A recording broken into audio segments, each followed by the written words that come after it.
I've been with Nelson, 36M, for over a decade now. We met during our sophomore year of college when we were both part of the same study group for an economics class. I remember being drawn to his quick wit and infectious laugh. We started dating a few months later and have been together ever since. Our relationship moved quickly after graduation. We both landed jobs in the same city and decided to move in together. Nelson proposed on our 3-year anniversary during a weekend getaway to the beach. It was simple and perfect, just like us. We got married a year later in a small ceremony surrounded by our closest friends and family. For the most part, our marriage has been great. We've always been each other's best friends and biggest supporters. We love traveling together, trying new restaurants, and having game nights with our friends. We even adopted a golden retriever named Charlie who's become our furry child. But like any couple, we've had our share of challenges. The biggest one has been Nelson's job. He works as a sales manager for a large tech company, a position he's held for about 6 years now. While I'm incredibly proud of his success, his job requires a lot of travel. He's usually gone for 2 to 3 weeks each month, which can be tough on our relationship. At first, we tried to make the most of it. We'd have long FaceTime calls every night and I'd send him care packages for his longer trips. But over time, the distance started to take its toll. We'd argue more when he was home, usually about little things that didn't really matter. I started feeling lonely and disconnected, even when he was around. About 3 years ago, Nelson started mentioning a new coworker named Megan, 32F. She had just joined his team and they hit it off right away. At first, I didn't think much of it. Nelson has always been a friendly guy and I was glad he had someone to hang out with during his work trips. He'd come home and tell me stories about their shared love for obscure 80s movies or how they'd found the best hole-in-the-wall restaurants in whatever city they were visiting. As time went on, though, I started to notice that Nelson was talking about Megan more and more. It seemed like every conversation somehow circled back to her. Megan found this great new coffee shop, or Megan recommended this book I think you'd love. I tried to push my concerns aside. I trusted Nelson and I didn't want to be the jealous, paranoid wife. But there was always this nagging feeling in the back of my mind that something wasn't quite right. I remember one night about a year ago, Nelson and I were having a rare date night at home. We were curled up on the couch watching a movie when his phone kept buzzing with text messages. When I glanced over, I saw Megan's name on the screen. Nelson quickly turned his phone over, but not before I saw a message that said, "I miss you too." My stomach dropped, but when I asked Nelson about it, he brushed it off as just friendly banter between coworkers. Things came to a head about 6 months ago. Nelson came home from a particularly long trip and seemed distracted and distant. When I asked him what was wrong, he broke down and confessed that he and Megan had gotten drunk one night and ended up kissing. He swore it was a one-time thing and that it meant nothing, but I was devastated. I remember that night so clearly. We stayed up until dawn, talking and crying. Nelson swore up and down that he loved me and only me, that Megan was just a friend and the kiss was a drunken mistake. I wanted so badly to believe him, but I couldn't shake the feeling that there was more to the story. We went through a rough patch after that. I insisted that Nelson cut off all non-work contact with Megan and he agreed. He even offered to look for a new job, but I didn't want to derail his career over one mistake. We went to couples counseling and slowly started to rebuild our trust. I threw myself into making our relationship stronger. I started planning surprise weekend getaways for when Nelson was home. I took a cooking class so I could make his favorite meals. I even started learning about his industry so we could have more in-depth conversations about his work. Slowly but surely, things started to feel normal again. But just when I thought we were back on track, I got some shocking news. A mutual friend who works at Nelson's company called me last week. She seemed hesitant and uncomfortable, but finally blurted out that there are rumors going around the office that Megan is pregnant and that Nelson might be the father. I felt like I'd been punched in the gut. All the air left my lungs and for a moment, I couldn't speak. Our friend quickly backtracked, saying it was just office gossip and probably wasn't true. But the seed of doubt had been planted. I spent the next few days in a daze, replaying every interaction I'd ever seen between Nelson and Megan, analyzing every late night at the office or extended work trip. Had I been blind this whole time? Was their relationship more than just a close friendship and one drunken kiss? I confronted Nelson as soon as he got home from work. I still remember the look of shock on his face when I told him about the rumors. He seemed genuinely surprised and swore up and down that he hasn't had any sexual contact with Megan beyond that one drunken kiss. He offered to take a paternity test as soon as the baby is born to prove his innocence. I want to believe him, I really do. But I'm having a hard time trusting anything he says right now. The timing lines up perfectly with that work trip where he confessed to kissing Megan. What if more happened that night than he's admitting to? And even if nothing physical happened, has he been emotionally cheating on me this whole time? I'm torn about what to do next. Part of me wants to leave Nelson and start fresh. The trust between us feels irreparably broken. But we've built a life together and I still love him despite everything. We have a home together, shared friends, and even talked about starting a family of our own before all this happened. I'm also not 100% sure that the rumors are true. It's possible that Megan is pregnant by someone else and people are just jumping to conclusions because of how close she and Nelson have been. But even if that's the case, can I ever truly trust Nelson again? For now, I'd ask Nelson to move into our spare bedroom while I sort through my feelings. He's being very understanding and giving me space, which I appreciate. But I can't help feeling like my whole world has been turned upside down. I find myself lying awake at night, staring at the ceiling and wondering how we got here. I think back to our college days, to our wedding, to all the happy memories we've shared.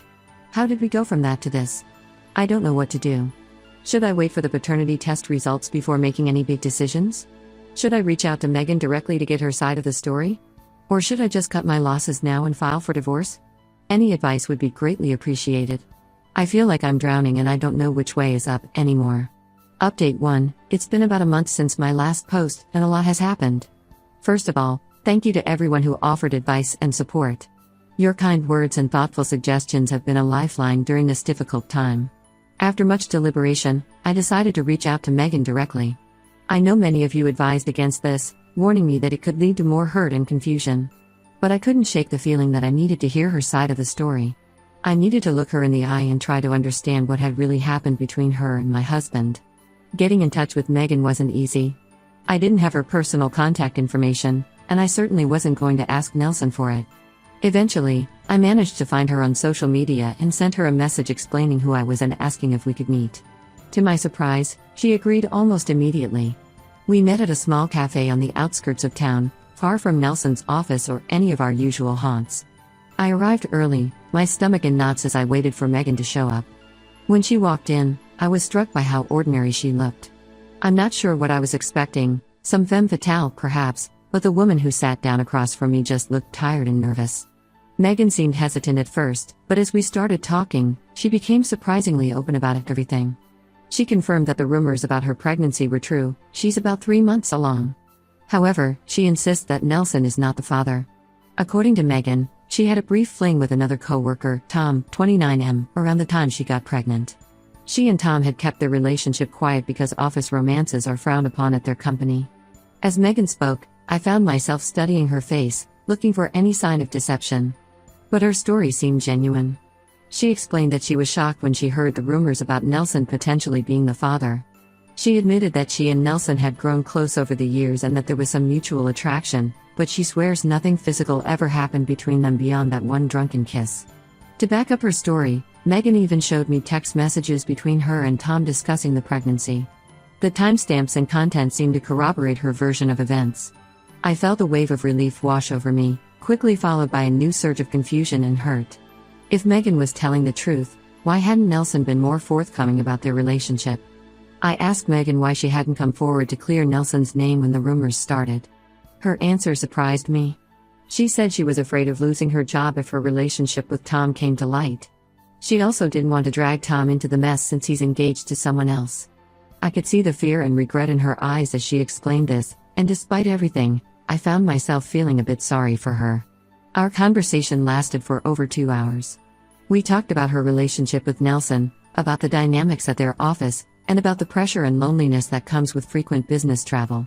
By the end of it, I felt like I had a much clearer picture of the situation, though not necessarily a happier one. After my conversation with Megan, I went home and sat down with Nelson. I told him everything Megan had said and watched his reaction carefully. He seemed genuinely relieved and thanked me for taking the initiative to talk to Megan. He reiterated that nothing had happened between them and said he had been racking his brain trying to figure out how these rumors had started. We had a long, honest conversation about our relationship and the issues that led to Nelson becoming so close with Megan in the first place. Nelson admitted that he had been feeling lonely and disconnected due to all his work travel, and that his friendship with Megan had filled a void. He realized now how inappropriate their relationship had become, even if it never crossed the line into a physical affair. As we talked, I found myself remembering all the little moments over the past few years where I'd felt neglected or pushed aside. The missed anniversaries because of important business trips. The distracted conversations where Nelson seemed more interested in his phone than in what I was saying. The gradual drift that had happened between us, so slow I barely noticed it until it became a chasm. Nelson has agreed to look for a new job that doesn't require so much travel. He's also recommitted to working on our marriage and rebuilding the trust between us. We've started seeing a couples counselor again and are taking things day by day. I know we're not out of the woods yet. There's still a lot of hurt and mistrust to work through. But I feel cautiously optimistic about our future for the first time in months. We're talking more openly than we have in years, really listening to each other's needs and fears. As for Megan, she's planning to come clean to HR about her relationship with Tom. She's worried about the professional consequences, but feels it's the right thing to do. I actually feel bad for her. This whole situation has been a mess for everyone involved. Looking back, I realize how close I came to throwing away my marriage based on rumors and suspicions. While Nelson's relationship with Megan was inappropriate and hurtful, it wasn't the full-blown affair I had feared. I'm grateful that I took the time to investigate and communicate before making any drastic decisions. That being said, we still have a long road ahead of us. Trust, once broken, is not easily rebuilt. But for the first time in a long time, I feel like Nelson and I are on the same team again, working together instead of against each other. I'll keep you all updated as things progress. Thank you again for all your support during this difficult time. Your advice and kind words have meant more than you know. Update 2. It's been another month since my last update, and I'm afraid things have taken a turn for the worse. I really thought Nelson and I were on the path to reconciliation, but some new information has come to light that has shaken everything up again. About 2 weeks ago, I got an anonymous email from someone claiming to be a co-worker of Nelson and Megan. The sender said they couldn't stand by and watch me be deceived any longer. The email contained some very detailed information about Nelson and Megan's relationship, including dates and locations of times they had allegedly been intimate. The sender said they felt guilty for staying silent and wanted me to know the truth. At first, I was hesitant to believe anything from an anonymous source. After all, it could have been someone with a grudge against Nelson or Megan, or even just a troublemaker who got off on creating drama. But the level of detail was unsettling, and some of the information lined up with things I already knew. I spent days agonizing over what to do with this information. Should I confront Nelson? Reach out to Megan again? Ignore it entirely? In the end, I decided to do some digging of my own before making any accusations. I reached out to some of Nelson's other co-workers under the guise of planning a surprise party for him. It wasn't entirely a lie. His birthday is coming up in a few months, and I had been thinking about doing something special. As I talked to his colleagues, I casually brought up Megan and watched their reactions. To my dismay, I was able to verify some of the information from the email. It seems that Nelson and Megan's relationship was common knowledge around the office. Several people confirmed seeing them behaving inappropriately at work events, everything from lingering touches to disappearing together for hours at a time during conferences. One co-worker, after a few drinks, even told me about walking in on Nelson and Megan in a compromising position in a supply closet at last year's holiday party. She apologized profusely for not telling me sooner, saying she didn't want to get involved in someone else's relationship drama. With each conversation, I felt my heart breaking all over again. How could I have been so blind? How could Nelson have looked me in the eye and lied to me over and over again? Armed with this new information, I confronted Nelson again. I didn't tell him about the anonymous email or my conversations with his coworkers. I simply told him that I knew he hadn't been entirely truthful about his relationship with Megan, and I gave him one last chance to come clean. This time, Nelson broke down and admitted that he had been lying. His affair with Megan had been going on for over a year, and it had definitely crossed the line into a physical relationship. He swore that it had ended when I first confronted him about the kiss, but the damage was already done. I was devastated all over again. Not only had Nelson been cheating on me, but he had looked me in the eye and lied about it multiple times. Even worse, he had let me reach out to Megan and believe her lies. I felt like a complete fool. As for Megan, it turns out her whole story about Tom was a fabrication. She is indeed pregnant, and there's a very real possibility that Nelson is the father. She's refusing to take a paternity test until after the baby is born, which won't be for several more months. I've asked Nelson to move out of our house. I just can't bear to look at him right now. He's begging for another chance, saying he'll do anything to make things right, but I don't know if I can ever trust him again. Every time I look at him, all I can see are the lies and the betrayal. I'm also dealing with a lot of anger towards Megan. She looked me in the eye and lied to my face, all while potentially carrying my husband's child. I'm trying not to do anything rash, but it's taking every ounce of self-control not to expose their affair to everyone we know. For now, I'm focusing on taking care of myself. I've moved in with my sister temporarily and am looking into individual therapy to help process everything. I've also reached out to a divorce lawyer to understand my options. I don't know if I'm ready to take that step yet, but I want to be prepared for all possibilities. I know many of you will probably say I told you so, and you'd be right. I should have trusted my gut from the beginning. I'm still processing everything and don't know what my next steps will be, but I wanted to update you all on the situation. Thank you for your continued support during this nightmare. Update 3. It's been 6 months since my last update, and I wanted to give you all a final update on my situation. A lot has happened, and I'm in a very different place now than I was when I first posted. First, the big news: Megan gave birth to a baby boy last month.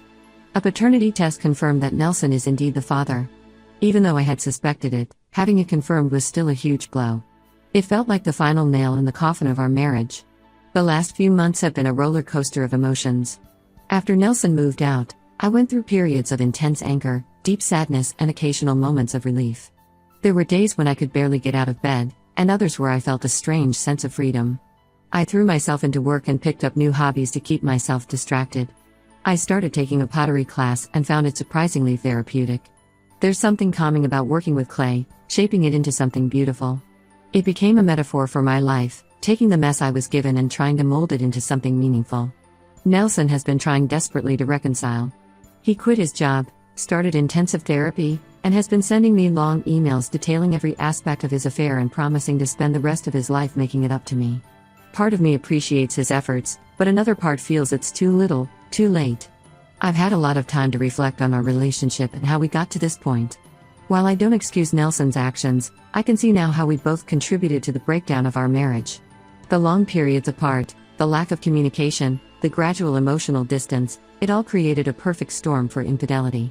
After much soul-searching and many conversations with my therapist, I made the difficult decision to file for divorce 3 months ago. It should be finalized soon. It's been a challenging process, but I'm fortunate that we don't have children together and our finances weren't too entangled. I'm walking away with a fair settlement and the knowledge that I'm doing the right thing for myself. As for Megan and Nelson, they're trying to co-parent their son. From what I've heard, it's not going smoothly. Megan lost her job when the full extent of their affair came to light, and she's bitter about it.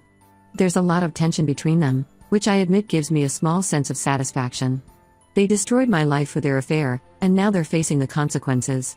On a more positive note, I've been focusing on healing and rebuilding my life.